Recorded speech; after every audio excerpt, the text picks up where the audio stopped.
Is story everything? ಹೌದು, ಕಥೆನೇ ಇವಾಗ ಎಲ್ಲಾನು.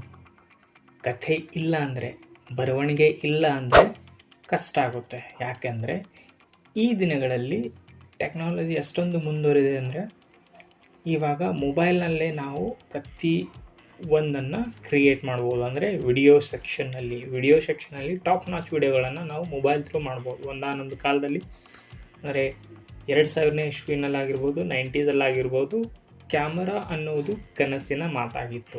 ಅದು ಲಕ್ಷಾಂತರ ರೂಪಾಯಿಗಳ ಮಾತಾಗಿತ್ತು. ಆಮೇಲೆ ಬರ್ತಾ ಮೊಬೈಲಲ್ಲೇ ಕ್ಯಾಮ್ರಾ ಬರ್ತಾ ಹೋದ್ವು. ಬಟ್ ಕ್ವಾಲಿಟಿ ಲೋ ಇದ್ದಿನ ಸಲುವಾಗಿ ಆ ಮೊಬೈಲ್ ಕ್ಯಾಮ್ರಾಗೆ ಬೆಲೆ ಇರಲಿಲ್ಲ. ಬಟ್ ಆಫ್ಟರ್ 2010-2012 ಮೊಬೈಲ್ನಲ್ಲಿ ಹೈ ಕ್ವಾಲಿಟಿ ಕ್ಯಾಮ್ರಾಗಳನ್ನು ಆ್ಯಡ್ ಮಾಡ್ತಾ ಹೋದರು. ಆವಾಗ ಬಂತು ನೋಡಿ ವಿಡಿಯೋ ಕ್ರಿಯೇಷನ್ ಇನ್ ಮೊಬೈಲ್. ಸೊ ಆವಾಗ ಯೂಟ್ಯೂಬ್ನಲ್ಲಿ ಎಲ್ಲ ಕಡೆ ಒಂದು ಕ್ರಾಂತಿನೇ ಮೂಡ್ತು. ಮೊಬೈಲ್ ಎಲ್ಲರ ಕೈಯಲ್ಲೂ ಮೊಬೈಲ್ ಇದ್ದಿದ್ದ ಸಲುವಾಗಿ ಎಲ್ಲರೂ ಕ್ರಿಯೇಟರ್ ಆಗ್ತಾ ಹೋದರು. ಬಟ್ ಕ್ರಿಯೇಟರ್ಗಳಲ್ಲೇ ಟಾಪ್ ಕ್ರಿಯೇಟರ್ ಯಾರು ಆದ್ರು ಅಂದರೆ, ಯಾರ ಹತ್ರ ಸ್ಟೋರಿ ಇದೆ ಅವ್ರು ಮಾತ್ರ ಟಾಪ್ ಕ್ರಿಯೇಟರ್ ಆದರು. ಉಳಿದಿದ್ದವರೆಲ್ಲ 4 ದಿನದ ಅತಿಥಿಗಳಷ್ಟೇ. 4 ದಿನ ಅವ್ರ ಜಾತ್ರೆ ಮುಗೀತು. ಯಾಕಂದರೆ ಅವ್ರ ಹತ್ರ ಸ್ಟೋರಿ ಇಲ್ಲ. ಟೆಕ್ನಾಲಜಿ ನಮ್ಮ ಕೈಯಲ್ಲೇ ಬಂದರೂ ಕೂಡ ನಮ್ಮ ಹತ್ರ ಆ ಒಂದು ವರ್ಲ್ಡ್ ಕ್ರಿಯೇಟ್ ಮಾಡುವಂಥ ಕೆಪಾಸಿಟಿ ಇಲ್ಲ. ನಾವು ಪೆನ್ನಿಂದ ವರ್ಲ್ಡ್ ಕ್ರಿಯೇಟ್ ಮಾಡುವಂಥ ಕೆಪಾಸಿಟಿ ಇಲ್ಲ ಅಂದರೆ ಏನು ಮಾಡಲಿಕ್ಕಾಗಲ್ಲ. ಸೊ ನಾವು ನಮ್ಮ ಕೈಯಲ್ಲಿರುವಂಥ ಪೆನ್ನಿಂದ ಯಾವ ಕಥೆಯನ್ನು ಬರಿತೀವಿ ಅದೇ ಇವತ್ತು ಮೇನ್ ಪಾರ್ಟ್ ಆಗಿಬಿಡುತ್ತೆ. ಯಾಕಂದರೆ AI ಅನ್ನೋದು ಮುಂದೆ ವಿಡಿಯೋ ರೆಂಡರ್ ಕೂಡ ಮಾಡಿಕೊಡುತ್ತೆ. ಇವಾಗಲೇ ಸ್ಟಾರ್ಟ್ ಆಗಿದೆ. ಇವಾಗಲೇ ವಿಡಿಯೋ ರೆಂಡರ್ ಅಂದರೆ ಡಿಸ್ಕ್ರಿಪ್ಷನ್ ಹಾಕೋ ಅಥವಾ ನಾವು ಒಂದು ಸ್ಕ್ರಿಪ್ಟು AI ಟೂಲಲ್ಲಿ ಹಾಕಿದರೆ ಅದು ವಿಡಿಯೋನ ಡೌನ್ಲೋಡ್ ಮಾಡಿಕೊಡುತ್ತೆ. ಸದ್ಯಕ್ಕೆ ತುಂಬ ಕಾಸ್ಟ್ಲಿ ಅದು.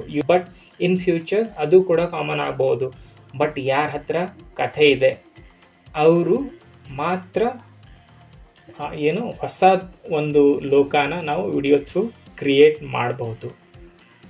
ಕಥೆ ಇಲ್ಲ ಅಂದರೆ ಮತ್ತದೇ AI ಅಲ್ಲಿ ನಾವು ಡಿಸ್ಕ್ರಿಪ್ಷನ್ ಕೊಟ್ಟರೆ chat GPT please tell a story about ಅಂತ ನಾವೇನಾದರೂ ಒಂದು ಅಬೌಟ್ ಎ ಮ್ಯಾನ್ ಅಂತ ನಾವು ಏನಾದರೂ ಡಿಸ್ಕ್ರಿಪ್ಷನ್ ಹಾಕಿಬಿಟ್ರೆ ಚಾಟ್ GPT ಕಥೆ ಕ್ರಿಯೇಟ್ ಮಾಡಿಕೊಡುತ್ತೆ. ಬಟ್ ಅದು ಚಾಟ್ GPTಯಿಂದ ಎಷ್ಟು ಸಾಧ್ಯನೋ ಅಷ್ಟೇ ಆಗುತ್ತೆ.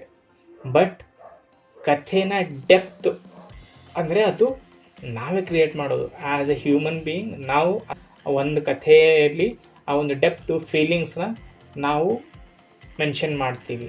ಸೊ ಕೊನೆಗೆ ಮನುಷ್ಯನ ಒಂದು ತಲೆನೇ ಗೆಲ್ಲೋದು, ಮನುಷ್ಯನ ಒಂದು ಕ್ರಿಯೇಟಿವಿಟಿನೇ ಗೆಲ್ಲೋದು. ಸೊ ಅದ್ರ ಸಲುವಾಗಿ ಟೆಕ್ನಾಲಜಿ ಎಷ್ಟೇ ಸ್ಟ್ರಾಂಗ್ ಆದರೂ ಕೂಡ ಕೊನೆಗೆ ನಮ್ಮಲ್ಲಿ ಕಥೆ ಇಲ್ಲ ಅಂದರೆ, ನಮ್ಮಲ್ಲಿ ಕಥೆ ಕ್ರಿಯೇಟ್ ಮಾಡುವಂಥ ಒಂದು ಕೆಪಾಸಿಟಿ ಇಲ್ಲ ಅಂದರೆ ಕೊನೆಗೆ ಎಲ್ಲರ ಥರ ಏನಾಗುತ್ತೆ, 4 ದಿನದ ಅತಿಥಿಗಳಾಗ್ಬಿಡ್ತೀವಿ. ಆಮೇಲೆ ಯಾರ ಹತ್ರ ಕೆಪಾಸಿಟಿ ಇದೆ ಅವರೇ ಮುಂದೆ ಅಂದರೆ ಈ ವಿಡಿಯೋ ದುನಿಯಾದಲ್ಲಿ ಅವರೇ ಆಳೋದು.